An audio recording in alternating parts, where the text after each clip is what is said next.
Para que se hagan una idea también de los efectos adversos, el uso crónico de los inhaladores se ha visto que en pacientes de mucho uso han producido en algunos casos alteración de la microarquitectura ósea, retraso de la pubertad, estamos hablando de más de 5 o 10 años de uso.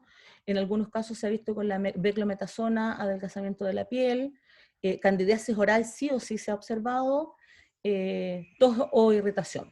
En cambio, en los efectos sistémicos, comparándolo, por ejemplo, con la prednisona, se ha visto el uso de, o sea, la aparición de diabetes mellitus, síndrome tipo Cushing, supresiones suprarrenales, qué sé yo, cataratas, adelgazamiento de la piel, etcétera. O sea, siempre hay que preponderar el uso del efecto, o sea, del uso inhalatorio en los pacientes asmáticos, ya que claramente los efectos adversos son menores o mejor tolerados en el uso de los inhalados, ¿ya? O en el caso de los que usan aerocámara, en el uso de, o sea, perdón, de los nebulizadores, en el uso de los nebulizadores, ¿ya? Ahora, comentarles que hace aproximadamente unos 4 o 5 años atrás llegó a Chile un nuevo corticoide, que es de la última generación, que yo lo encuentro maravilloso, que es la ciclesonida. Les cuento por qué yo lo encuentro maravilloso. Porque es el primer corticoide que es una prodroga y que para ser activa requiere llegar al pulmón y ser metabolizada por la carboxilesterasa.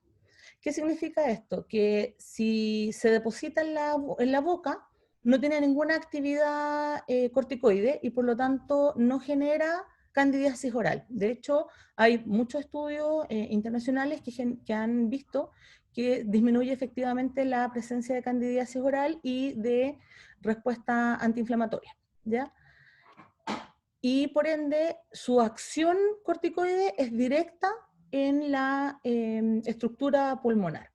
Además, la afinidad por el receptor de glucocorticoide es pequeñísima, si ustedes la miran acá en relación a la fluticasona, lo que hace que en el fondo también desaparezcan muchos de los efectos adversos de los corticoides inhaladores, ya pensando en pacientes que van a utilizar estos fármacos por 10, 15, 20 o 30 años más, ¿ya? En Chile, al principio llegó a precios que eran irrisorios, 60.000, 70.000 pesos, pero en la medida que los mismos pacientes con asma han ido utilizándolo, se ha ido vendiendo más, digamos, ha ido disminuyendo y en la actualidad los precios son cercanos a los 22.000 pesos, sigue siendo caro obviamente, pero debido a su buena tolerancia por parte de los pacientes, yo creo que esto va a seguir bajando y ojalá pudiese en algún momento entrar a las canastas de gobierno.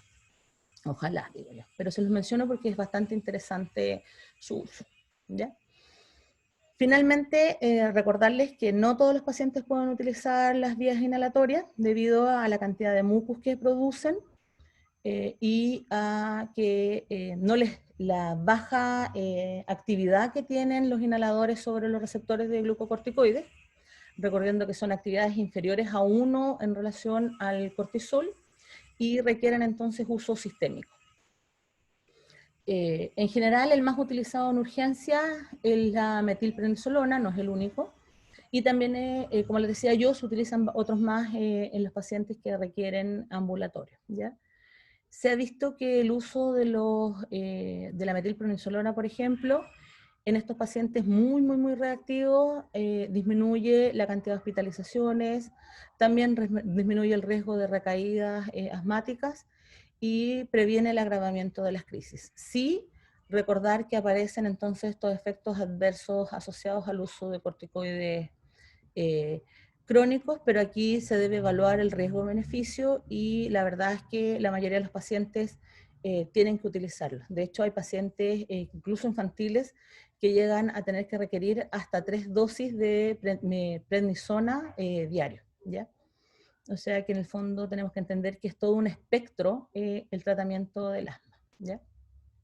Finalmente también recordarles que No todos corticoides, que tenemos otras medicaciones, yo les había mencionado al principio de la clase, que tenemos otro tipo de tratamientos para el control de la inflamación, y mi deber es mencionarles que estos existen, ¿ya?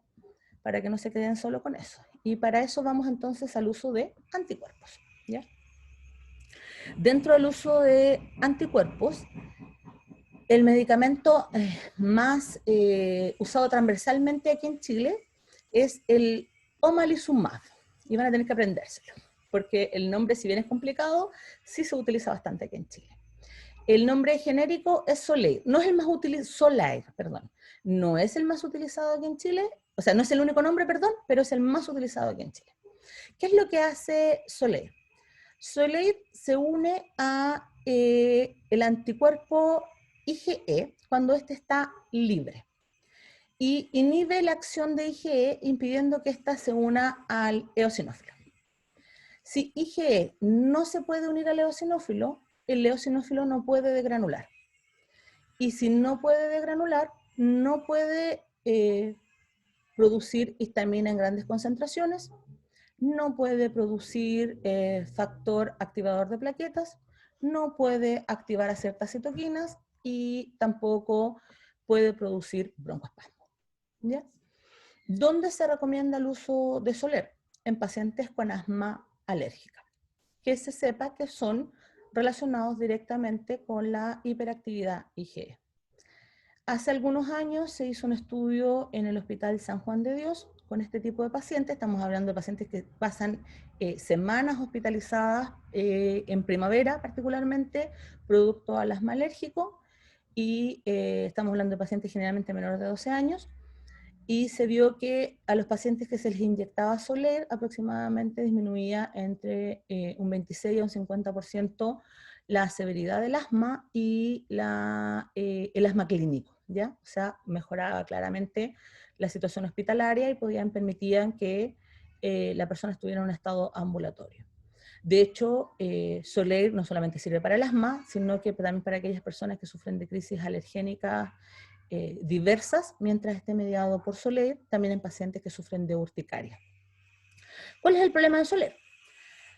El precio. Xolair cuesta 470.000 pesos aquí en Chile y dura solo 21 días la inyección. Además, para utilizar Xolair tienes que pasar por una serie de estudios clínicos y laboratorio que certifique que evidentemente tú requieres este fármaco.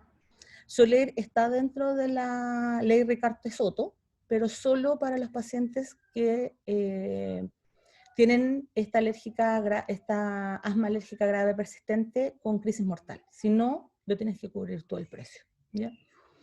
Y no se pone en talco. O sea, efectivamente los pacientes tienen que ir a Santiago a utilizarlo, ¿ya?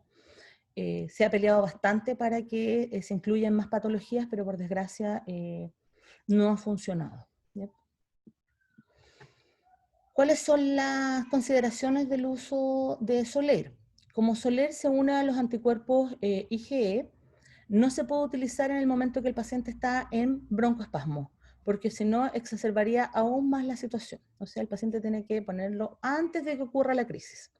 Por lo tanto, en el fondo es una situación que esa permanencia tiene que ser cuando el paciente está ya más relajado del broncoespasmo. En cuanto a los efectos adversos, dolor en el sitio de la inyección, tumefacción, un poco de eritema y cefalea. Nada al otro mundo. No utilizar la vía metabólica hepática, y lo bueno es que aquellos pacientes que están utilizando Xolair en la actualidad han visto disminuir el uso de corticoides orales de forma gradual. Recordar que son medicamentos que son relativamente nuevos y por lo tanto todavía se mantienen en estudios, ¿ya? Después tenemos dentro de la vía de fármacos con actividad mixta, tenemos a Sileutón y Montelukast, que son fármacos inhibidores de la 5-lipoxigenasa, que lo que hacen es inhibir la producción de leucotrienos a nivel bronquial, pero en realidad a nivel de todo el sistema. y lo que generan al inhibir los leucotrienos es disminuir la broncoconstricción y también la quimiotaxis de las células inflamatorias. Estos fármacos están a nivel hospitalario, no ambulatorio, y se utilizan en pacientes donde hay riesgo mortal por asma, ¿ya? Los medicamentos tienen un precio cercano a los, ustedes los tienen ahí abajo los precios, 81.000 y 67.000 pesos. Cuando el paciente sale de la crisis de urgencia, debe mantener su uso a nivel ambulatorio y por lo tanto debe costeárselo él mismo. Generalmente los pacientes se les da corticoides como reemplazo debido al alto coste, ¿ya?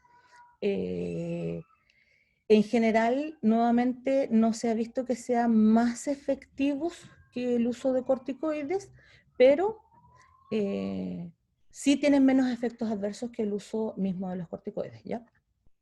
También son medicamentos relativamente modernos. Y a nivel de los últimos que les tengo que mencionar, para que no se me aburran, pero que también son importantes porque están dentro de la ley Ricarte-Soto, y Soto, por lo tanto, tienen que conocerlos. Tenemos a la Dornasa alfa, muy importante. Este medicamento es una desoxirribonucleasa 1 humanizada, que lo que hace es cortar o disminuir la viscosidad del moco dentro de la vía bronquial, mejorando la fluidez, y eso mejora que el esputo pueda salir de manera más cómoda, ¿ya? Estos medicamentos se utilizan en aquellas personas que tienen capacidad vital forzada superior al 40%. Cualquier paciente, independiente de la patología que tenga, y de hecho en Chile este año, debido a la situación COVID, su demanda se ha visto aumentada casi en un 500%, ¿ya? Antiguamente se utilizaba casi en pacientes con fibrosis quística o en pacientes asma y EPOC, donde había cambios en la arquitectura bronquial, pero claramente la situación se ha visto modificada por lo actual, ¿ya? Como la Dornasa alfa produce cambios en la fluidez, los pacientes en general lo que más reportan es que la Dornasa alfa les produce dolor pleurítico, producto de este aumento en la fluidez, puede producir fiebre, produce alteración de la voz y faringitis, ¿ya? La Dornasa alfa está en todo el sistema público y está cubierta solo para este tipo de pacientes, ¿ya? La dosis es diaria y vale aproximadamente 23.000 pesos cada dosis. Después tenemos a etanercept y infliximab. Ambos son, uno es un inhibidor directo de la interleuquina TNF-alfa y infliximab es un anticuerpo anti-TNF-alfa. Y estos medicamentos lo que hacen es disminuir el reclutamiento de los neutrófilos y los eosinófilos en la zona de inyección. En los pacientes con asma mortal se inyectan a nivel pulmonar, pero también se utilizan en la artritis reumatoidea, en cáncer tipo linfocítico, etc. ¿Ya? La idea central es que no se produzca la respuesta inflamatoria ni la exacerbación relacionada con esta linfoquina.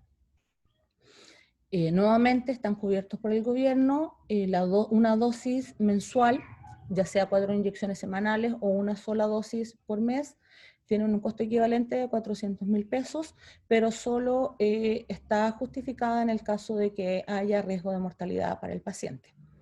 En el caso del asma no está cubierta, ¿ya? Por lo tanto, los pacientes que tienen exacerbaciones relacionadas con TNF-alfa tienen que cubrírselas ellos mismos su tratamiento. Y a modo de resumen, para cerrar la clase, comentarles que la OMS recomienda que como paso